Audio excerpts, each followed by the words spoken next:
एक बार की बात है, एक राजा तलवारबाजी कर रहा था तो अचानक से उसके उंगली में कट लग गया।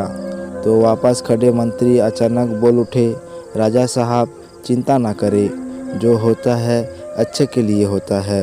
यह सुनते ही राजा को गुस्सा आ जाता है। राजा उस मंत्री को कारागृह में बंद करने का आदेश दे देता है और बोलता है, इसको फांसी पर चढ़ा दिया जाए। यह सुनकर मंत्री घबरा गए। उसने राजा से निवेदन किया, राजा साहब मैंने आपके यहाँ इतने वर्ष तक काम किया है, क्या आप मेरे अंतिम इच्छा पूरी नहीं करेंगे? राजा बोला, ठीक है, बताओ क्या है तुम्हारी अंतिम इच्छा? मंत्री बोला, कृपया मुझे 10 दिन का समय दीजिए, उसके बाद आप मुझे जो चाहे वो सज़ा दीजिए। राजा ने उसकी अंतिम इच्छा मान ली।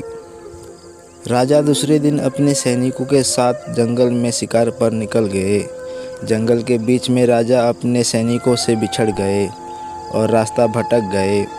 रास्ता ढूंढते हुए राजा वनवासी के बीच पहुंच गए, जो बलि देने के लिए किसी को ढूंढ रहे थे। वनवासियों ने राजा को पकड़ लिया और वन की देवी को बलि देने के लिए ले गए। बलि देने की सारी तैयारी पूरी हो गई। जैसे ही राजा को बलि देने के स्थान पर ले जाया गया, वहां खड़े बुजुर्ग की नज़र राजा की खंडित उंगली पर पड़ी। उसने आवाज़ लगाई कि ये तो खंडित है, इसकी बलि नहीं दी जा सकती। तो वनवासियों ने राजा को छोड़ दिया। राजा जैसे तैसे निकला और अपने राज्य में पहुंचा। सबसे पहले कारागृह में अपने मंत्री से मिलने पहुंचा। राजा ने मंत्री से कहा, आपने सही कहा था, अगर मेरी उंगली नहीं कटी होती तो मैं जिंदा नहीं होता। यानी जो होता है वो अच्छे के लिए होता है।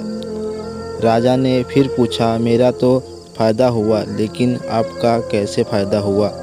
मैंने तो आपको सज़ा दी है। मंत्री बोला, मैं आपके साथ शिकार पर हमेशा रहता हूँ, उस दिन भी रहता, लेकिन मेरे खंडित नहीं होने के कारण मेरी बलि नहीं चढ़ जाती, इसलिए मेरे साथ भी जो हुआ अच्छा हुआ। राजा प्रशंसा हुआ, लेकिन छोटी सी बात पर मंत्री को सज़ा देने का दुख भी हुआ। इसलिए राजा ने मंत्री को कारागृह से निकालकर फिर से अपने साथ रख लिया। दोस्तों, अपने जीवन में भी बहुत से उतार चढ़ाव आते रहते हैं। कभी कभी कुछ चीज़ें मन मुताबिक नहीं होती है, इस कारण से कभी निराश नहीं होना चाहिए। हमेशा याद रखें, जो होता है अच्छे के लिए होता है।